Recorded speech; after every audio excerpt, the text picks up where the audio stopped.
Happy holidays! Are you feeling happy right now? Are the holidays a happy time for you? Or are they stressful? Are they joyful? Are they peaceful? Are they kind of a mixed bag of emotions? Because I know from my experience, the holidays were rough and they still can be really rough. If you're in recovery, you would understand and appreciate the holidays are sort of a mix of highs and lows and unexpected twists and turns and stressors and triggers. And I mean, if you come from like 100% like a family that doesn't have any dysfunction, which I don't even know such a family exists, then you may not be dealing with these sort of things. But I know I do every year, and I've started to put strategies in place that help me during this time and really during all times where I'm invited to do something and it's going to put my sobriety at a higher level of risk, or I feel a little apprehensive about it and I don't know if I should go or not. I'm going to talk about things I do to resist temptation, not just during the holidays, but all throughout the year. But I thought this would be an especially good time to make this video because I know for me, still to this day, the holidays are a very sort of up and down, all over the place as far as feelings. So I feel thankful, I feel hopeful, I feel joyful, I feel peaceful at times. Then I also feel stressed, I feel anxious, I feel apprehensive, sometimes aggravated at certain family members. I feel sometimes misunderstood, I feel triggered. So it can sort of run the gamut of emotions. And I wanted to answer one of your questions, which thank you for interacting with me on the community tab. I put a post there which was asking, do you have any questions for me? Do you have any things you would like for me to cover in videos? Because as I'm unable to make as many videos on this channel while I work on my new channel, I want the videos I make over here to be videos that you want, that could be useful, that something that you're interested in, versus me just making things that are in my little YouTube binder, which I'm cool with making those, but there may be something else that I could make that I'm overlooking. So this video is a perfect example. The question was, I'm paraphrasing, but when is the time that I was offered drugs for free and was strong enough to resist in my recovery? So I'm coming up on 10 years in January, so I had to actually think really hard just because it's been so long. It's been so long since I've used, but it's also been so long since anybody's offered me anything. The incident that came to mind was when I was in outpatient recovery. So I was in outpatient treatment for 2 years. And I had to have been in it for at least over a year at this point. I wasn't sober over a year, but I had been like in the program over a year. I think you can't graduate until you do a certain amount of things, and one is maintain a certain length of sobriety, which I had been unable to do. I just was what they call a chronic relapser. And I remember this particular time, I had a good like solid stint going. I had several months uninterrupted, no relapses. I was like in it. I had my mind right. I was just every single day showing up, doing the classes, doing the inner work, doing all the stuff that I didn't like doing, but that was going to get me towards my goal of being able to be sober a year. And I went to the bathroom, and this was after our classes, and we were like on break. And then I come out of the stall, I'm washing my hands, and the other girl comes out, and she comes out really fast. She pulls a meth pipe out of her purse, which is my drug of choice at the end of my addiction. And up until this point, I'd been cool with her, so it felt like a stabbing, really, because we're in the same group. She knows I'm trying to get sober, but then again, she knows I'm a chronic relapser too. So I'm sure it wasn't like in a malicious way. It was just one of those things like, I'm getting high. You want to get high? Maybe if I get you high, you won't say that I'm getting high in the bathroom, sort of thing. So anyway, I just remember my heart racing really fast and feeling really infuriated, and at the same time really tempted, and at the same time just that adrenaline rush of like, oh my god, oh my god, oh my god, all that your addiction just is like, yeah, it's on, like, let's do this. But then I had other thoughts of just anger, like, how could you do that? You know I'm here to get better, like, you know I'm doing good, like, why would you even ask me? And then I just was like, no, I don't. And I just walked out as quick as I could. I just left the bathroom. Yeah, so that was really hard. And the thing is about being in treatment, I've been in treatment and I've been the one that's been using too. I've been in treatment and I've been the one that tempted somebody else to use and dragged them down with me. So I can't say anything like I've not been on the other side of that, but I felt strong enough in that moment. I had made the mental shift. I was strong enough. I declined. I left. That was it. Let's get into what I want to talk about for the rest of this video, which is things I do to help protect my sobriety in times of temptation, in times that I'm triggered, in extra stressful times, and unexpected, sort of unsolicited invites to do something that's going to put my sobriety most likely in danger. Or if I'm in a situation and I feel in danger, what are things I do? The first one is pretty obvious, so let's get it out of the way right away. I decline. If it's a wedding and I know the family is heavy drinkers, decline. I've declined going to several of my cousins' weddings. Yeah, so, and if it's something where you feel obligated, like that's a good example. A cousin and they went to my wedding and I should feel obligated to go. Social norms say I should go. Fuck social norms. Worry about your sobriety, protect your health, protect your well-being, protect your peace over worrying about hurting someone's feelings, because realistically, when somebody is having a big event like that, they're having tons of people. They are not going to be bothered with one single person not being there. People can't go for a wide variety of reasons. So that's number one. Decline anything where I feel more red flags than I'm comfortable with. My instinct is just telling me that's a no-go. Decline right off the bat. No problem, not going. I'm not even entertaining the thought that I'm going. And I'm also not going to feel bad about not going. I just can't go. I can't go. I have issues. I'm in recovery. I have to protect my recovery. If you can't respect that, then my instincts were right, and it's just far better that I don't go. So this one goes along with declining the invitation. So decline the invitation, but then I find if I decline something and I wanted to go and I was like hopeful about going, and then I'm like, it's not gonna work out, or like my son was excited to go and then I'm like, no, we're actually not gonna be able to do that. I find it's best to combine that. So decline the invitation, that's what you know is the right thing, but then do something for yourself or do something together. Like, let's plan something else that we can do so that we're not focusing on what we're not doing. So for me, sometimes that is just a movie night. I love movies. I've always loved movies. It's nice to just get lost in someone else's world for a few hours. And another one is like, even if I don't necessarily want to, I could do a workout because I'm going to feel better afterwards. I could make a dessert for my son or do something like that because I like to enjoy dessert. I don't have it all that often, but I like to make it and I like to share it with people. So just things like this. The key to that one, doing something for yourself, is that it's not a binge, like a bingey type of behavior or something that is going to self-sabotage or be detrimental or destructive. So for me, I'm not going to go shopping. I'm not going to like binge eat something like processed. So it's knowing like what these things are to you. Like I can have one dessert, but I'm not going to eat like 3 servings of one dessert, you know? So I'm going to watch a movie, but I'm not going to sit and watch 6 hours worth of movies. Second one, and I'm not saying these are original thoughts, but these are things that I do and that have really helped me. So I want to share all of the ones that I do and that I continue to do. Second one is I have a sober companion.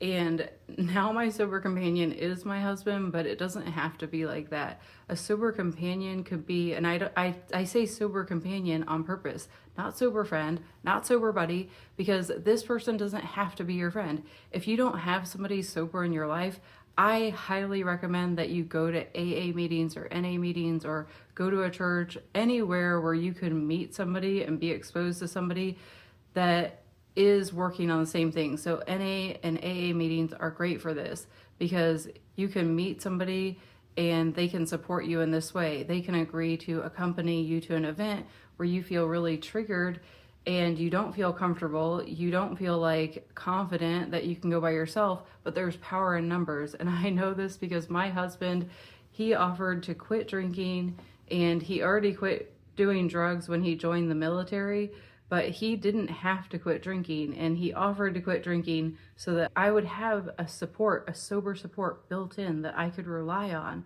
and we could be that for each other. But in the beginning, it was just him being that for me because I was struggling hard. So that's crucial, because when he went with me to events, and one of which was a wedding, there came a point where many of my cousins were drunk to the point where like they're slurring their words, and they're getting, you know, like how people that are drunk have like no sense of spatial reasoning, like they just get all up on you, they're just like hugging me, they're slurring their words. And most people would not be enticed by this, but as somebody that is an alcoholic in recovery, when I see somebody like fall down drunk, that actually makes me triggered. That like really triggers me. It brings back memories, both good and bad, but no matter what, it just adds this level of stress and trigger and sort of just this unsettled feeling like I need to get out of here. I need to get out of here right fucking now. And my sober support is perfect for that because he doesn't question it. Doesn't matter if he's getting ready to get the biggest, fattest piece of cake. He won't take a single bite if it means that we need to leave right now. He's got my back like that. And so a sober companion is everything. That is a very powerful thing you can do in your sobriety. Take a sober companion with you to all of these holiday gatherings. Don't feel you have to go alone, because you don't have to go alone. There is somebody that will support you in that way. I can guarantee if you seek someone out, you pray on it, you go to meetings, you go places where you know you can find somebody, you will be able to find this. But I will say with the meetings, AA and NA, you can find healing and recovery, and you can also find new drug dealers and new friends to party with. So choose wisely, because not everybody in there is spitting real, genuine recovery. Some of them are just preying on newcomers, and they're looking for somebody to relapse with, maybe hook up with. I know because I've definitely done the 13th step with my ex, but just choose wisely when you're choosing your sober companion, and sort of start it out slow, test the waters, and just go from there. Okay, so the next one is big for me, and it's really ugly, and it's one of those cliches I learned in AA, and it's very helpful. It's called playing the tape through. What that just means, if you're not in AA, is remember when you used last and play that tape through. So what happened last time you used? And it ended really badly. Like, what are some of those lows? Play the tape through. Like, if I use, I'll give you an example because it's hard to explain. I don't think I'm doing a really good job of it. So a really pathetic example is remembering the time that I overdosed when I was pregnant with my son. I relapsed while I was pregnant, and I overdosed when I was carrying my son. That's something I can think about if I'm thinking about getting high, like, yeah, remember that? Because it's going to make me so much less likely to actually indulge in that thought. Just like, nope, I don't do that anymore. That's not who I am, and I'm not going back to that. Another example is a little less dramatic, but just more of a humiliating one is, well, what about the time when you peed through your pants because you thought you were in the bathroom, but turns out you got lost and you were so drunk and high that you just sort of fell in the corner and then peed all over yourself? What about that? Think about that next time. Like, for me, I'm talking to myself. Think about that next time you want to have a drink. That didn't go so well, and your friend had to change you and was telling you about the next day. Another one, I'll give you one more and then we'll stop with these. And please do not put your war stories in the comments.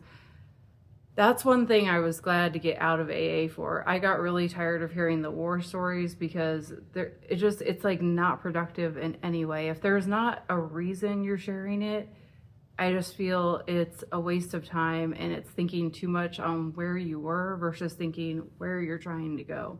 Actually, with that, we're not even going to share another one. You get the point. So the next one is not so obvious because when I was in my early recovery, this might not have been possible because it's like I lost my sense of humor. I was just so in so much pain. I was hurting so bad that I couldn't really laugh. I couldn't really have fun in my early recovery for quite a while. Everything felt hard. Everything felt painful.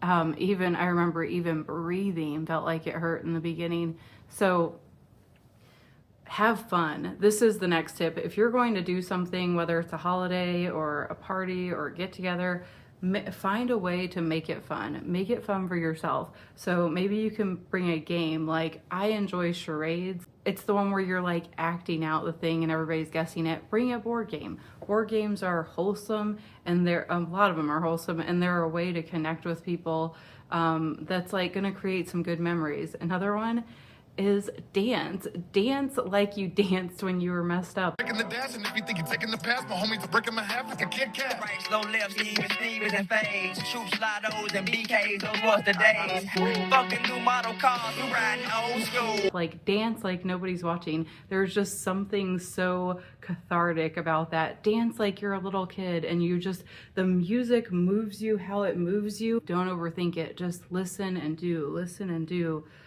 Get into that sort of like flow-like state. Do something creative. For me, drawing, creating, writing, journaling, making something. These are all things that can make it fun. So I can sort of bring these things to the event. I can throw on some music. I can dance.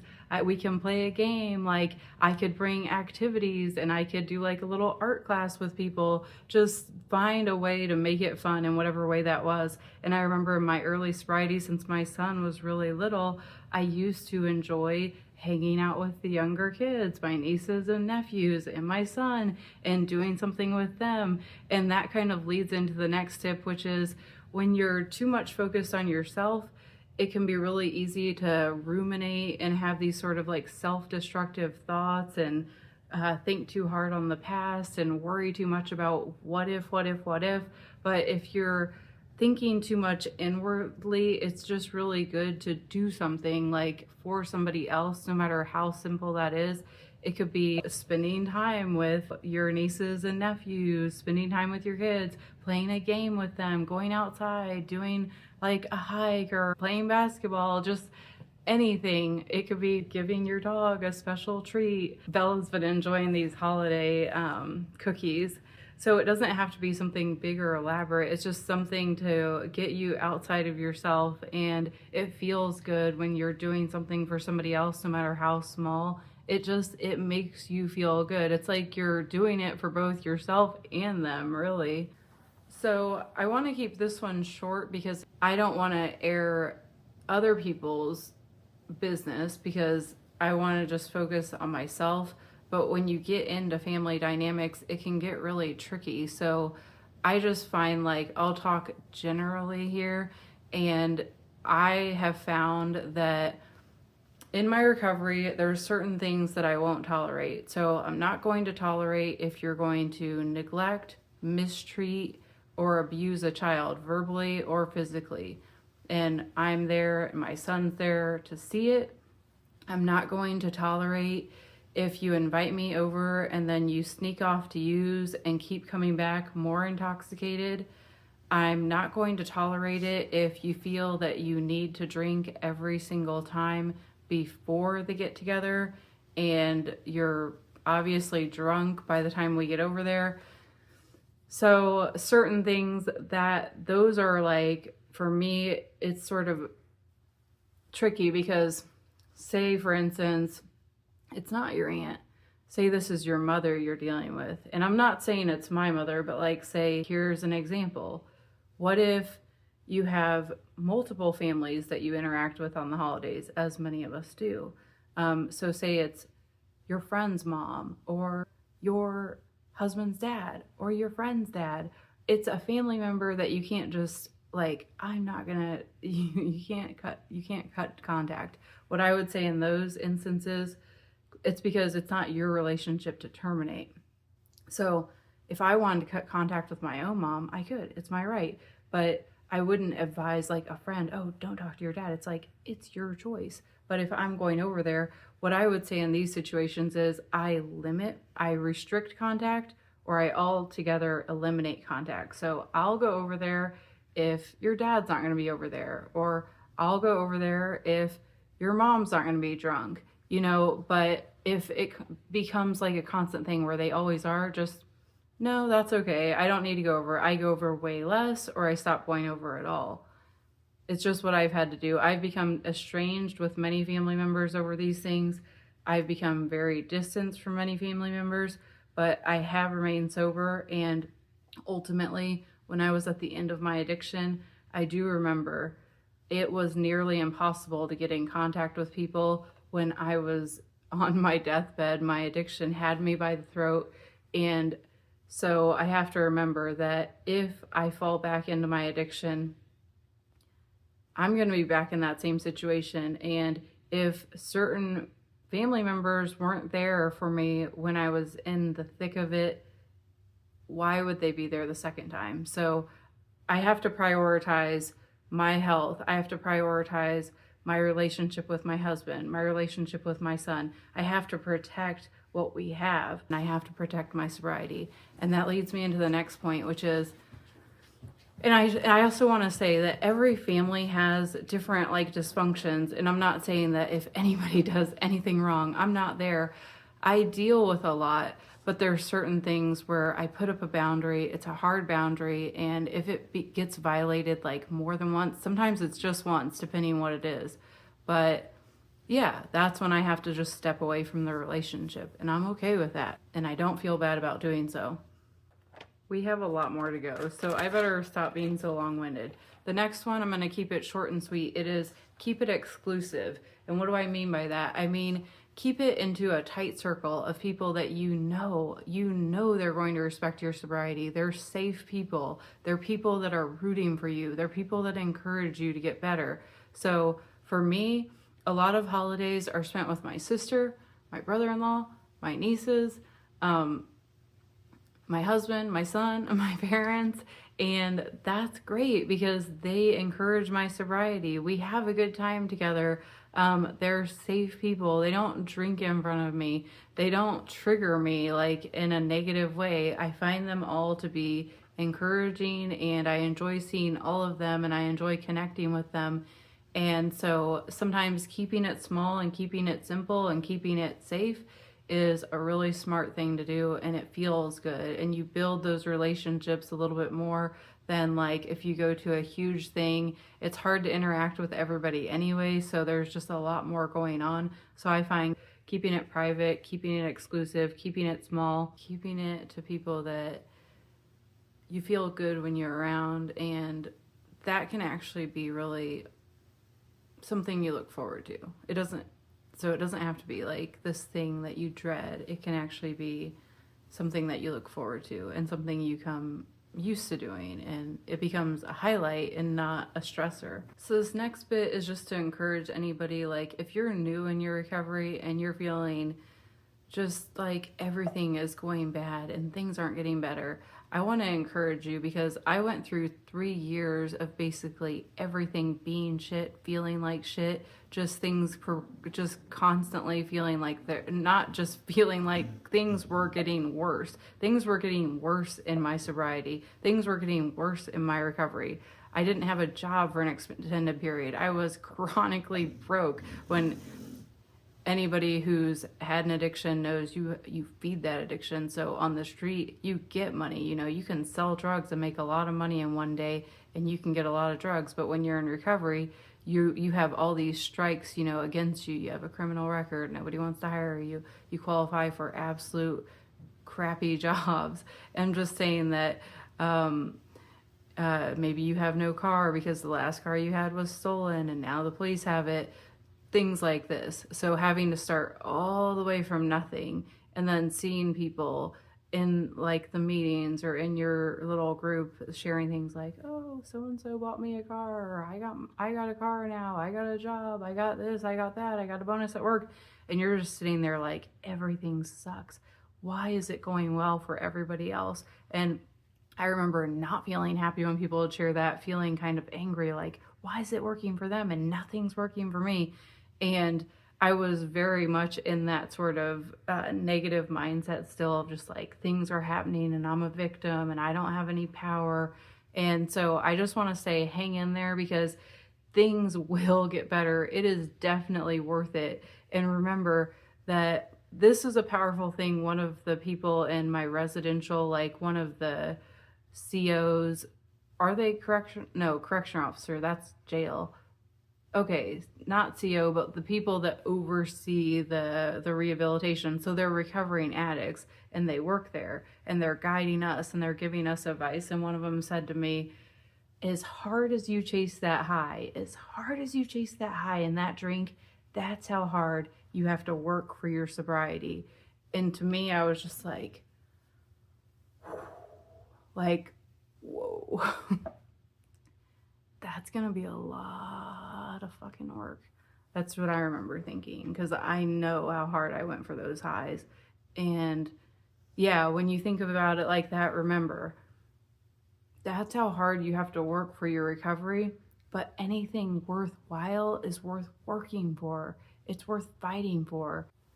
We're gonna squeeze this one in at the end because it is a little cheesy, but it's something I did, so I'm going to tell it to you. So it's one of those things where I felt like it was so ridiculous it couldn't work. But then I think Napoleon Hill touched on this in his Think Rich, Grow Rich book. But I was definitely doing this in my early recovery and I didn't even know it was a thing. But it's sort of how your inner workings of your mind work. I'm talking about how you talk to yourself. So when I was early on in my recovery and all through my addiction, I talked to myself horrible, like absolutely horrible. I was always, telling myself things that weren't true, but that I believed were true. So you're an absolute disgrace to humanity. Like, you don't deserve to live. You'd be better off dead. So, I mean, nobody's gonna miss you. Nobody cares about you. Nobody gives a fuck about you. And I mean, like, not nobody gives a fuck what you're doing. Like, nobody gives a fuck if you die. Nobody's gonna miss you. Who do you think you are? Nobody. You're nobody. You're a loser. You're a lowlife. You're a junkie. You're not worth a single breath. I would say you're fat when I wasn't fat. My hip bones were jutting out of my sides. You're fat. You're gaining weight. You're disgusting. It wasn't true, but that's what I saw when I looked in the mirror. I saw somebody I hated. I loathed myself. And in recovery, I've had to start saying things to myself that were not true in the beginning. But the more I said them, the more I started to get comfortable with saying things that felt like I was encouraging myself and that I was lifting myself up and that I was going to change. I was saying things like, I don't use drugs. Even if I got high the night before, I'm saying the next day, I don't use drugs. I don't drink. Even if I was drunk the night before, this is me trying over. This is me trying over. This is me starting over. I don't drink. I'm not a person that drinks. I don't drink. I don't do drugs. Not anymore. I'm sober now. I value my recovery. I prioritize my health. I value my life. I want to be there for my son. I'm going to be there for my son. I'm going to show up for my son. I'm going to be there for Nick, my husband. So say things, even if they don't feel right, they don't feel true, just say them over and over again, because for me, that was really helpful, because I stopped entertaining the thought of getting high. Anytime I would start thinking like, oh, I can get away with it. Oh, this is what nope, I don't do drugs. I don't get high. I don't drink. Shut it down. When I started to learn how to shut these thoughts down with more empowering thoughts, that was a really pivotal point for me. And it sounds like something that wouldn't work, but if you do it over and over and over again, it's like building a muscle. Kind of like when that CO told me, not CO, but you know what I mean, when she told me you have to chase your recovery. You have to work for your recovery. As hard as you chase that high, I started to replace any time I felt like getting high, I made myself work out. So in my early recovery, after I had my son, I got really fit because it wasn't like I was like, I want to be really fit. Like, I'm training for this, I'm training for that. I had people stop me in the gym and ask me what I was training for because I worked out religiously. It's because every time I felt like getting high, I went to the gym to work out because that was a 2-for-1. I'm getting those endorphins, I'm getting that adrenaline rush, and I was lifting weights. Cardio alone doesn't do this for me, but that's just me. You do what gives you this sort of feeling.